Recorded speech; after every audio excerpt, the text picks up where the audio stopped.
బోండా ఉమా గారు చేతులు దింపట్ల. ధన్యవాదాలు అధ్యక్ష.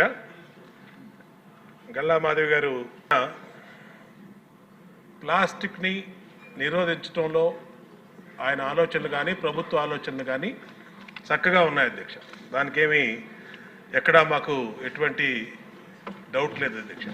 కానీ ఇక్కడ పొల్యూషన్ కంట్రోల్ బోర్డు అధ్యక్ష చాలా నిర్లక్ష్యంగా పొల్యూషన్ కంట్రోల్ బోర్డు అసలు ఉందా లేదా, అసలు ఆ బోర్డు కానీ దాంట్లో ఉన్న టాస్క్ ఫోర్స్ కానీ దాంట్లో ఉన్న మెంబర్ సెక్రటరీ కానీ ఎక్కడా కూడా పని చేస్తున్నట్టు ఎక్కడా కనపడతలేదు అధ్యక్ష. ఏదన్నా పని మీద వెళ్తే డిప్యూటీ సీఎం గారి పేరు చెప్తున్నారు అధ్యక్ష. ఆయన చేయొద్దన్నారు, ఆయన ఆఫీస్ నుంచి చెప్పాలి, ఆయన మాట్లాడాలి, ఆయన వెళ్తే కలవట్లేదు అని డైరెక్ట్గా చైర్మన్ గారు చెప్తారు అధ్యక్ష. అంటే ఎందుకు మాట్లాడుతున్నాం అధ్యక్ష, ఇప్పుడు ఈ ప్లాస్టిక్ని నిరోధించడం ఇది ఒక ఇష్యూ అయితే దానికి డిప్యూటీ సీఎం గారు చెప్పారు, అది బ్రహ్మాండమైనటువంటి ప్లాన్, యాక్షన్ ప్లాను. దాన్ని నిర్వహించి ఎమ్మెల్యేలు ప్రజాప్రతినిధులు అందరూ బాధ్యత తీసుకుంటే బ్రహ్మాండంగా జరుగుతుంది అధ్యక్ష. కానీ ఫ్యాక్టరీల పొల్యూషన్ అధ్యక్ష, ఇక్కడే ఉన్నారు కృష్ణయ్య గారు చైర్మన్ గారు, పెద్ద పెద్ద వాళ్ళందరినీ కూడా వాళ్ళు మరి ఏం ఇన్ఫ్లుయెన్స్కి గురవుతున్నారో తెలియట్లు. కానీ రామ్కి పరిశ్రమ అధ్యక్ష ఈ పొల్యూషన్ దాంట్లో ఆయన కూడా వెళ్ళి విశాఖపట్నంలో ఇన్స్పెక్షన్ చేసి వచ్చారు. ఆయనే చెప్పారు ఆయన నోటెంట చాలా పొల్యూషన్ని డైరెక్ట్గా సముద్రంలోకి వాళ్ళు ఇండస్ట్రియల్ వ్యర్థాలని ఈ ఫార్మాస్యూటికల్ వ్యర్థాలని వదిలేశారని చెప్పారు. అలాగే గౌరవ ముఖ్యమంత్రి గారు కూడా దాని మీద స్పష్టమైన ఆదేశాలు ఇచ్చారు, అలాంటి వాటి మీద చర్య తీసుకోండి అని. దాని మీద చర్య తీసుకోరు అధ్యక్ష.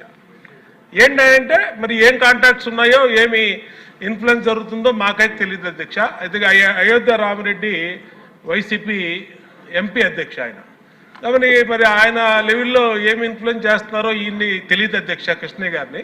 కానీ ఇక్కడ ఏం జరుగుతుందంటే చిన్న చిన్న వాళ్ళు ఏ పరిశ్రమ కానీ, ఇప్పుడు మాధవి గారు చెప్పారు ఈ వాళ్ళ దాంట్లో 5 అడుగులు ఇలాగ పొల్యూషను ప్లాస్టిక్ వ్యర్థాలని మా నియోజకవర్గంలోకి వస్తే కాలువల నుండి నిండిపోయినాయి. ఎక్కడా కూడా విజయవాడలో పొల్యూషన్ కంట్రోల్ బోర్డు ఉండి కూడా విజయవాడలో పట్టించుకోని పరిస్థితి అధ్యక్ష. కాబట్టి గౌరవ డిప్యూటీ సీఎం గారిని కోరుతున్నాం అధ్యక్ష, పొల్యూషన్ కంట్రోల్ బోర్డుని కొంచెం పనిచేసే విధంగా ఆయన కొంచెం గట్టిగా మందలించాలి అధ్యక్ష. ఆయన చెప్పాలి అధ్యక్ష, ఏదన్నా రిప్రజెంటేషన్ ఆయన దగ్గరికి గౌరవ చైర్మన్ పొల్యూషన్ కంట్రోల్ బోర్డు తీసుకెళ్తే, నేను ఇలాంటి ఎమ్మెల్యేలు చాలామంది చెప్పారు, నా 40 సంవత్సరాల నుంచి చాలామంది చెప్పారని చెప్పి మాట్లాడుతున్నారు అధ్యక్ష. అది కరెక్ట్ కాదు అధ్యక్ష. ఎమ్మెల్యేలు గెలిస్తేనే చైర్మన్ కూర్చున్నాడు అధ్యక్ష అక్కడ. ఆయన గెలిస్తే ప్రభుత్వం రాలేదు అధ్యక్ష. ఎమ్మెల్యేలు అందరూ ఉంటేనే ఆయన చైర్మన్ సీట్లో కూర్చున్నాడు. కాబట్టి దయచేసి ఆయనకు కూడా విజ్ఞప్తి చేసేది ఏంటంటే, పెద్ద పెద్ద చేపల్ని పట్టుకోండి, మీరు యాక్షన్ తీసుకోండి. అయోధ్య రామిరెడ్డి రామ్కి వాళ్ళని ఎందుకు వదిలేశారు, మీరు ఎందుకు వదిలేశారు చెప్పండి. ఈ సభలో ఇక్కడే ఉన్నాడు ఆయన.